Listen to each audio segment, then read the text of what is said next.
Hello everyone, welcome to my YouTube channel online academy. तो चलिए आज की इस वीडियो में हम डिस्कस करने वाले हैं इंपॉर्टेंट एमसीक्यूज ऑफ पॉलिटी। तो जैसा कि आपको पता है कि ये हमारी पॉलिटी की दूसरी वीडियो रहेगी। पहली वाली वीडियो में मैंने आपके साथ 4 टॉपिक डिस्कस किए थे, जिसमें एक अनुसूचियाँ था, दूसरा टॉपिक जो था विदेशी स्रोत थे, कौन कौन से स्रोत जो है कहाँ कहाँ से हमने लिए थे, तीसरा टॉपिक डीपीए फंडामेंटल ड्यूटीज़ थी, और चौथा जो उसमें एक और जो है टॉपिक ऐड हमने उसमें किया था। तो इस प्रकार से 4 हम कुछ टॉपिक आपके साथ डिस्कस कर चुके थे। तो चलिए अब जो है आज के इस वाली वीडियो में हम आपके साथ जो है डिस्कस करने वाले हैं जितने भी इम्पोर्टेंट एक्ट जो है, किस प्रकार से भारत का संविधान तैयार हुआ और उसकी पृष्ठभूमि हम इसमें पढ़ने वाले हैं। ये वाला जो टॉपिक रहेगा ये 2 प्रकार से इम्पोर्टेंट है। एक तो आपको जो है पॉलिटी में पढ़ने को मिलता है, और दूसरा जो है जब हम हिस्ट्री में जो है प्रशासन पढ़ेंगे और कैसी नीतियाँ जो है ब्रिटिश सरकार की भारत में रही, तो उसमें तो ये जो है एक ही जगह पढ़ के दोनों काम कर सकता है। तो दोनों जगह से जो है क्वेश्चन बन सकते हैं, या हिस्ट्री वाइज बन सकते हैं, या जो है पॉलिटी से किस प्रकार संविधान की पृष्ठभूमि बनी तो उससे प्रश्न बन सकते हैं। तो चलिए देखेंगे कैसे पॉलिटी से बन सकते हैं, कैसे हिस्ट्री से बन सकते हैं। दोनों चीज़ों को जो है साथ लेकर चलेंगे। तो चलिए आगे बढ़ते हैं वीडियो में और देखते हैं पहला क्वेश्चन क्या है। तो पहला क्वेश्चन है, कलकत्ता में सुप्रीम कोर्ट की स्थापना किस अधिनियम के द्वारा की गई थी? तो इसका सही आंसर रहेगा option number C, regulating act के माध्यम से। तो देखिए 1773 में एक एक्ट लाया जाता है। इसके पीछे की पृष्ठभूमि को समझेंगे कि किस प्रकार से।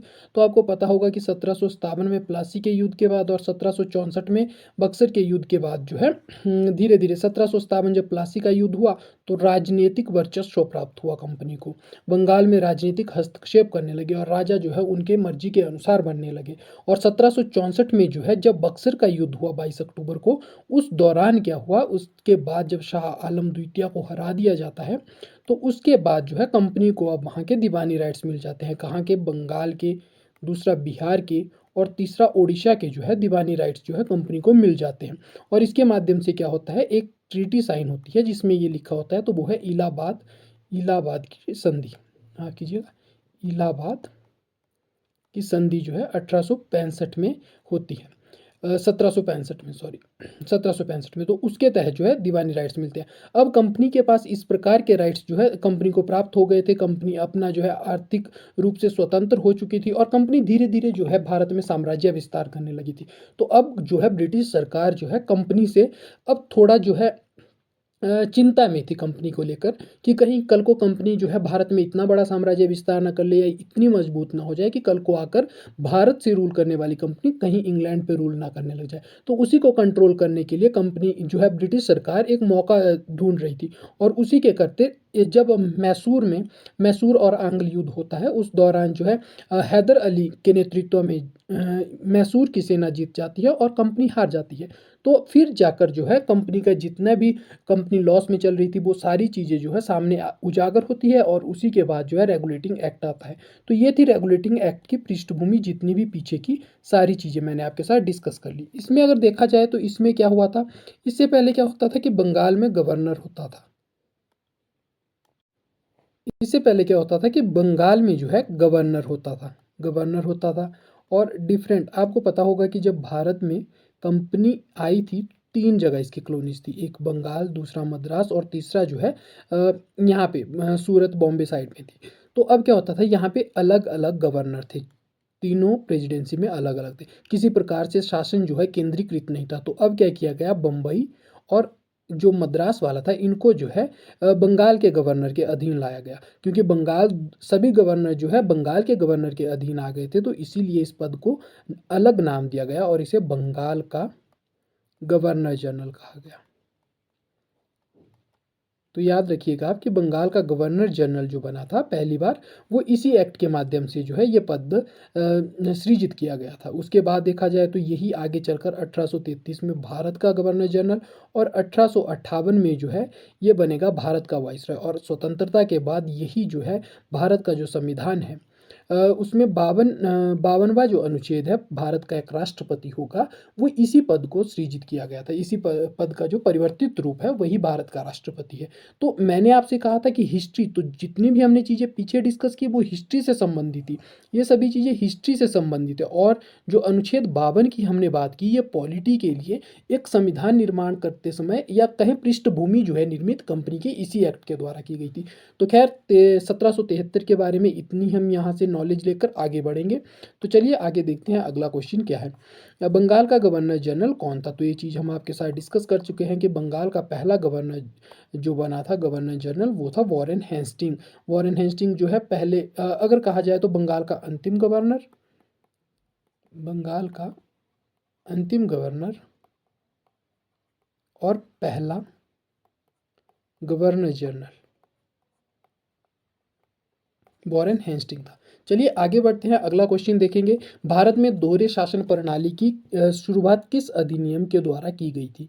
तो इस क्वेश्चन में हम देखेंगे एक्चुअल में क्या था। कंपनी जो है भारत में आती है और कंपनी, याद रखिएगा, 1600 ईस्वी में एक कंपनी बनती है जिसका नाम होता है ईस्ट इंडिया कंपनी, और जो पूर्व के देशों के साथ व्यापार करने का जिसको एकाधिकार रानी से प्राप्त होता है। अब क्या होता है, धीरे धीरे कंपनी को पहले तो व्यापारिक अधिकार प्राप्त थे, लेकिन उसके बाद क्या होता है, जैसा मैंने मेंशन किया 1757 और 1764 जब कंपनी जीत जाती है, तो उसके बाद जो है धीरे धीरे अपनी राजनीतिक सत्ता, राजनीतिक कार्य भी कंपनी करने लग जाती है। तो राजनीतिक कार्य भी अब कंपनी करने लगती है। तो अब क्या था कि जो व्यापारिक कार्य थे उसको कंट्रोल करने के लिए तो यहाँ पे बोर्ड ऑफ डायरेक्टर्स थे जो इसके व्यापारिक कार्य का यानी कि व्यापार को देखा करते थे, लेकिन बोर्ड ऑफ कंट्रोल बनाया जाता है 1884 में, जो ध्यान रखिएगा कि किस प्रकार से जो है राजनीतिक कार्य भारत में चल रहे हैं। तो याद रखिएगा यही था, व्यापारिक कार्यों को संभालने के लिए एक अलग बॉडी थी और राजनीतिक कार्यों को देखने के लिए एक अलग बॉडी बनाई गई थी जिसको नियंत्रण बोर्ड के नाम से जाना गया। बीओसी को याद रखिएगा, नियंत्रक बोर्ड के नाम से जाना गया।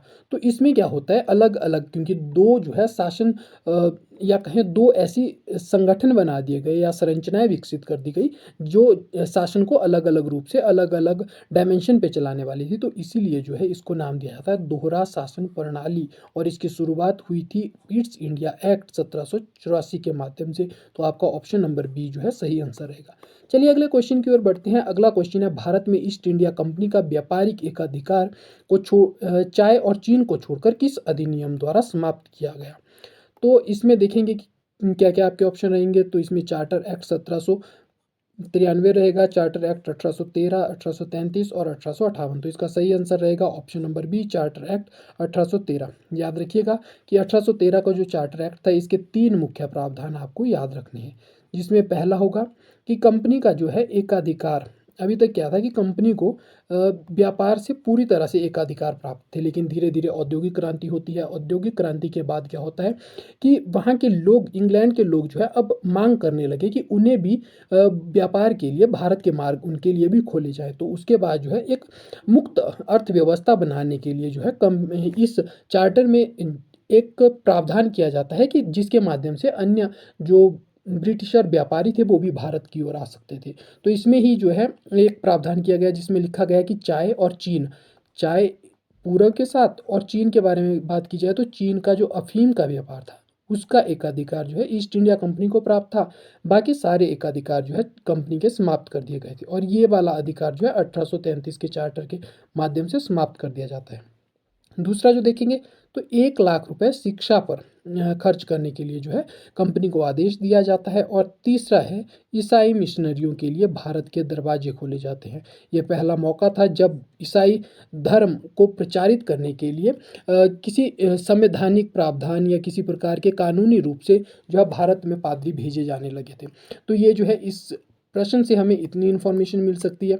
अगले क्वेश्चन की ओर बढ़ते हैं। अगला क्वेश्चन है, भारत का पहला गवर्नर जनरल कौन था?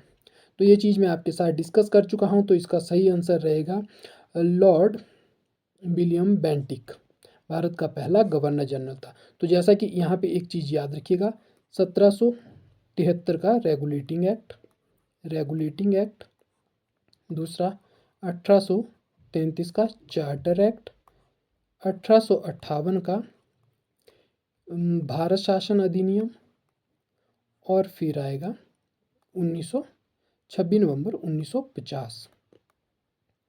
तो याद रखिएगा 1773 रेगुलेटिंग एक्ट जब बनता है तो पहला जो गवर्नर जनरल बनता है बंगाल का वो वॉरेन हेस्टिंग बनता है। दूसरी बात की जाए 1873 का चार्टर एक्ट, 1833 का चार्टर एक्ट, तो इसमें जो है पहला भारत का गवर्नर जनरल बनता है जिसे विलियम बेंटिक के नाम से जाना जाता है। फिर आता है भारत का वॉइसरॉय। वॉइसरॉय और पहला वॉइसरॉय कौन बना था तो वो था Canning.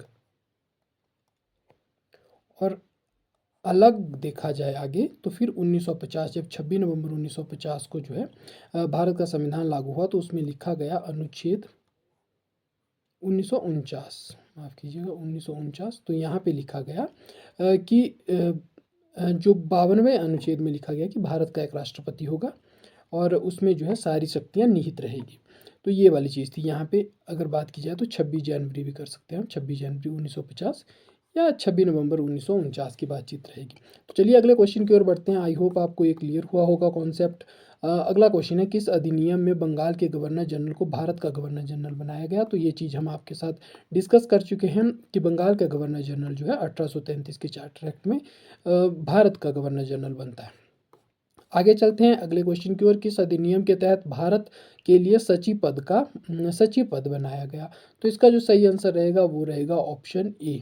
Option A government of India act 1858। अभी तक क्या था कि आपने देखा 1757, फिर वहीं से बात शुरू करूंगा, और 1764 कंपनी को भारत में व्यापारिक और राजनीतिक जो स्थायित्व था या कहे राजनीतिक सत्ता थी वो मिलना शुरू हो जाती है। अब जब कंपनी धीरे धीरे अपने बंगाल में पैर पसारना शुरू करती है तो ऐसा नहीं था कि कंपनी ने सिर्फ बंगाल में ही अपने पैर पसारे, बल्कि धीरे धीरे जो है मैसूर, मराठा और भारत के बहुत बड़े क्षेत्र तक, माना जाता है कि इस समय तक लगभग 64% एरिया तक जो है 1857 तक जो है कंपनी का 64% क्षेत्र पर, भारत के 64% क्षेत्र पर प्रत्यक्ष रूप से नियंत्रण स्थापित हो गया था। तो इसके बाद क्या होता है कि इन्होंने आर्थिक रूप से भारत को लूटना शुरू किया और इनके अत्याचार इतने ज़्यादा बढ़ गए थे कि लोगों में एक संयुक्त क्रांति ने जन्म लिया, जिसके कारण आर्थिक थे, राजनीतिक थे, कहीं सामाजिक थे, धार्मिक थे, सभी प्रकार के कारणों ने जो है एक भारत में महाविप्लव को जन्म दिया जिसे 1857 की क्रांति के नाम से जाना जाता है।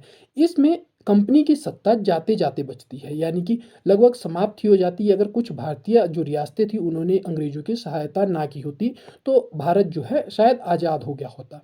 तो इस दौरान जो है जब कंपनी को इस बात का एहसास होता है और ब्रिटेन को भी इस बात का एहसास होता है तो उन्होंने जो है बड़े स्तर पर 1858 के एक्ट के माध्यम से कुछ चेंज किए। तो चेंज क्या था कि पहले क्या होता था, यहाँ पे BOC का शासन था, जो नियंत्रण बोर्ड 1784 में बना था, और यहाँ पे था गवर्नर जनरल ऑफ बंगाल, या बाद में जो गवर्नर जनरल ऑफ इंडिया बन गया था। तो बोर्ड ऑफ जो कंट्रोल था उसको क्या किया गया, उसको समाप्त करके, ये इंग्लैंड में बैठा होता तो इसे समाप्त कर दिया और भारत सचिव नामक एक पद बनाया गया, जिसको भारत सचिव नामक एक पद बनाया गया और 15 सदस्य का एक परिषद बनाया गया। तो ये याद रखिएगा आप। और इसके बाद जो भारत का गवर्नर जनरल था या कहे इंडिया का गवर्नर जनरल था उसको क्या किया गया, उसको यहाँ पे जो है गवर्नर वाइसरॉय ऑफ इंडिया बनाया गया। तो भारत का वाइसरॉय वो बन गया। याद रखिएगा वाइसरॉय और गवर्नर में कुछ खासा फर्क नहीं है। वाइसरॉय केवल तभी, वैसे तो गवर्नर जनरल ही होता था, लेकिन वाइसरॉय उस व्यक्ति को तब कहा जाता था जब वो रानी की तरफ से देसी रियासतों के साथ बात करने के लिए जाता था, तो ऐसा कहा जाता था कि प्रतिनिधि आया है महारानी का, तो इसलिए वाइसरॉय कहा जाता था उसे। तो ये जो है आप ध्यान रखिएगा और इसका सही आंसर रहेगा option number A, government of India act 1858। अगले क्वेश्चन की ओर बढ़ते हैं। किस अधिनियम ने भारतीयों के लिए सिविल सेवा में खुली प्रतियोगिता प्रारंभ की। तो देखिए सिविल सेवा में खुली प्रतियोगिता एक्चुअल में 1833 के चार्टर एक्ट में ही बात शुरू हो गई थी कि भारत में जो है किसी प्रकार का रंग, जाति, नस्ल या किसी अन्य प्रकार से कोई भेदभाव नहीं किया जाएगा। लेकिन खैर सिविल सेवा में जो है खुली प्रतियोगिता प्रारंभ करने की, जो प्रतियोगिता के माध्यम से यानी कि एग्जाम के माध्यम से जो है अब नियुक्तियाँ की जाएगी, जिसमें योग्यता डिसाइड करेगी कि किसको क्या पद प्राप्त होगा। तो वो शुरुआत हो सकती थी 1833 में, लेकिन यहाँ पे जो है कुछ विवादों के चलते कार्य पूर्ण नहीं हो पाता और 1853 के चार्टर एक्ट में जो है जो भारतीयों के लिए सिविल सेवा में खुली प्रतियोगिता प्रारंभ की जाती है। और इसमें याद रखिएगा कि 1854 में मक्काले समिति नियुक्त की गई थी। इसके बाद जो ये डिसाइड करती कि नामजदी को किस प्रकार से आगे बढ़ाना था। तो इसका जो सही आंसर रहेगा option number B. Option number B इसका सही आंसर रहेगा, चार्टर एक्ट। तो चलिए अगले क्वेश्चन की ओर बढ़ते हैं। चार्टर एक्ट 1853 जो है इसका सही आंसर था। अगले क्वेश्चन की ओर बढ़ते हैं। अगला जो क्वेश्चन रहेगा, किस अधिनियम ने ईस्ट इंडिया कंपनी का शासन समाप्त किया। तो ये फिर से वही बात है कि कैसे हमने देखा कि 1857 की क्रांति हुई और 1857 की क्रांति के बाद जो है भारत में बड़े स्तर पर कंपनी की नीतियों में परिवर्तन आता है। और इसी क्रम में एक परिवर्तन और आता है गवर्नमेंट ऑफ इंडिया एक्ट 1858 के माध्यम से, कि जो राजनीतिक स्तर पर क्या था कि पहले यहाँ पे कंपनी का शासन था, ईस्ट इंडिया कंपनी का शासन था। लेकिन अब क्या होता है, क्राउन महारानी जो लंदन की महारानी थी, उनका शासन, क्राउन या महारानी का शासन जो है भारत में प्रत्यक्ष रूप से शुरू होता है। और ये जो है 1 नवंबर 1858 को घोषणा इलाहाबाद के जो मिंटो पार्क था वहाँ पे पढ़ी गई थी लॉर्ड कैनिंग के द्वारा, जिसमें मुगल सत्ता को समाप्त करने की बात थी और कंपनी के हाथों से जो है सत्ता वापस लेने की बात की गई थी। तो चलिए आगे बात करते हैं। अगला जो क्वेश्चन है, 1858 के भारत सरकार अधिनियम के बाद भारत का शासन किसके हाथ में आया। तो ये फिर से वही रिपीटेड क्वेश्चन है। तो आई होप आप इसको बड़ी इजीली कर पाएंगे। तो इसका सही आंसर रहेगा ब्रिटिश क्राउन के पास आए थे। तो चलिए अगले क्वेश्चन की ओर बढ़ते हैं। इसमें एक्चुअल में जो ऑप्शन थे बहुत इंटरेस्टिंग थे, तो आप प्लीज़ कंफ्यूज मत कीजिएगा। अगला क्वेश्चन है, किस अधिनियम ने भारत में पहली बार अप्रत्यक्ष चुनावों की शुरुआत की। तो इसका जो सही आंसर रहेगा वो रहेगा 1892 का एक्ट।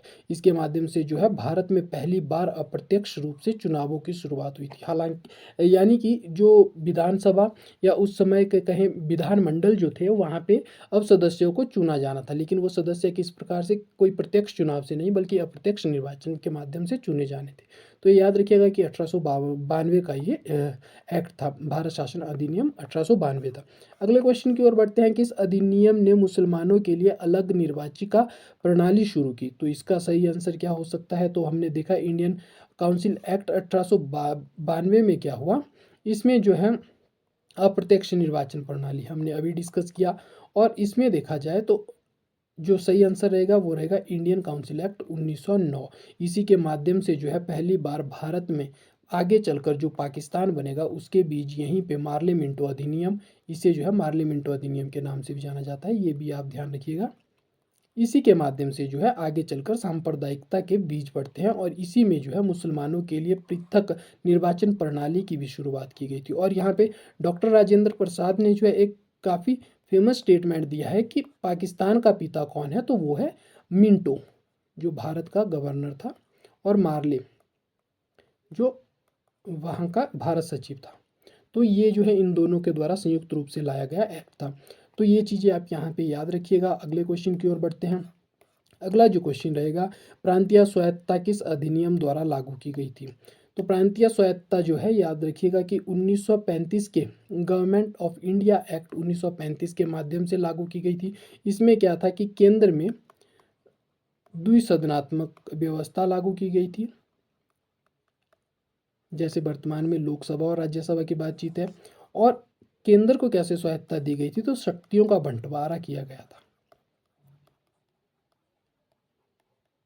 बंटवारा किया गया था जिसमें एक सूची केंद्रीय सूची थी जिसमें केवल केंद्र ही नियम बना सकता था, एक राज्य सूची थी जिसमें राज्यों को अधिकार दिए गए थे कानून बनाने के, और एक जो है अपशिष्ट शक्तियों वाली बातचीत थी, वो गवर्नर जो भारत का वाइसराय था या गवर्नर जनरल था उसके पास वो शक्तियाँ रहने वाली थी। तो क्योंकि राज्य सूची के कुछ विषयों पर राज्यों को, या कहें राज्य सूची के सभी विषय जो शामिल किए गए थे उसमें सभी पर जो है राज्य विधानमंडल को क्योंकि कानून बनाने का अधिकार प्राप्त हो गए थे, इसीलिए ये बात आती है कि प्रांतीय स्वायत्तता किस अधिनियम द्वारा लागू की गई थी। तो इसका सही आंसर रहेगा 1935 का अधिनियम के माध्यम से। तो चलिए अगले क्वेश्चन की ओर बढ़ते हैं। अगला क्वेश्चन जो है, प्रांतों में द्वैध शासन प्रणाली किस अधिनियम से लागू हुई। तो वही बात जो मैंने कहा था कि दो सदन वाली बातचीत थी। इसमें जो है प्रांतों के विषयों को दो विषयों में बांटा गया था, याद रखिएगा। एक थे हस्तांतरित विषय, हस्तांतरित विषय, और दूसरे थे आरक्षित विषय।